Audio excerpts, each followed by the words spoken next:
everyone. Welcome back to Poets and Quants' Must Reads, a quick, digestible recap of the top business school news sponsored by Center Court, P&Q's virtual admission events. I'm your host, Christy Blyzepper, and I'll be highlighting the most important P&Q stories you might have missed, but shouldn't. So let's get to it.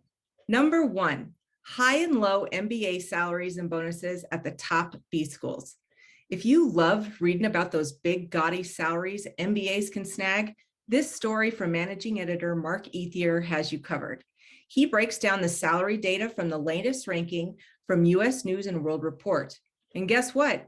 Those salaries are still mostly rising at the top schools, with some graduates scoring base salaries well over $300,000 or more after earning their degree.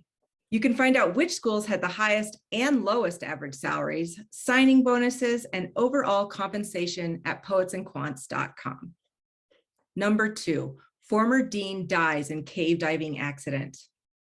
This week, P&Q editor John A. Byrne reported the sad news of the accidental death of Andrew Ainslie, former dean of University of Rochester's Simon Business School. An avid adventurer who flew planes and gliders and spent a decade diving in caves for up to 12 hours at a time, died in one of those caves on April 12th in Florida. He was 62. Byrne described him as one of the few deans who truly understood the business of business education, a keen strategist and an astute marketer. He was an avid and passionate supporter of the MBA, writing essays in defense of its value when applications were on the decline. In a time when business school tuition seemed to do nothing but rise, Ainslie cut Rochester's by 13.6%, a move that resulted in an increase in both global and domestic applications. You can read more about Ainslie's life and leadership, as well as some of his writings, on our homepage. Number 3, whistleblower case ends with school paying professor $625,000. Well, it's another week, another headline about a business school ranking scandal.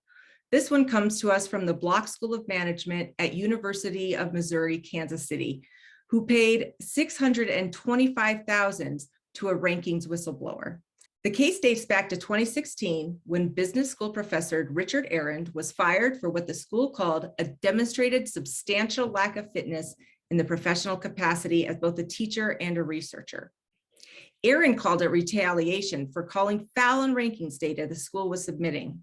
Arend alleged the school was reporting inflated and even false data in research and entrepreneurship rankings for 2 top publications. Arend went public with his allegations and the school fired him.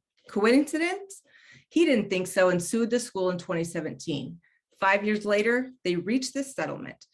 Just goes to show that wherever there's a business school rankings to be published, there's likely a good old-fashioned ranking school scandal to be revealed. You just gotta wait it out. Read the full story in our MBA News tab.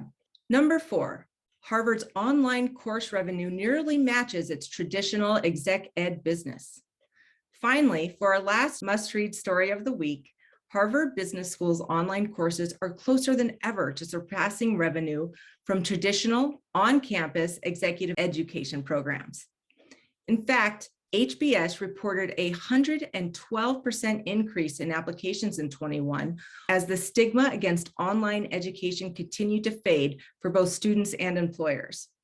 HBS's online revenues hit $76 million last year, a 31% increase from the year prior, and within $5 million in revenues of the school's executive education programs. What's behind this two-sided reversal of fortune? There's a few different factors, but you'll need to read the full story to get the full picture. Well, that's it. Another 4 P&Q stories we think you shouldn't miss. You can let us know what stories we should have mentioned but didn't in the comments. Before I go, I want to alert you, all the school seekers out there, to Center Court's upcoming MBA Festival events. These events connect prospective students with admissions experts, alumni, and career development teams at the top MBA programs around the country and the world. Our next series, MBA Voices, is happening June 7th to 8th, and you can register for free on our events tab at poetsandquants.com.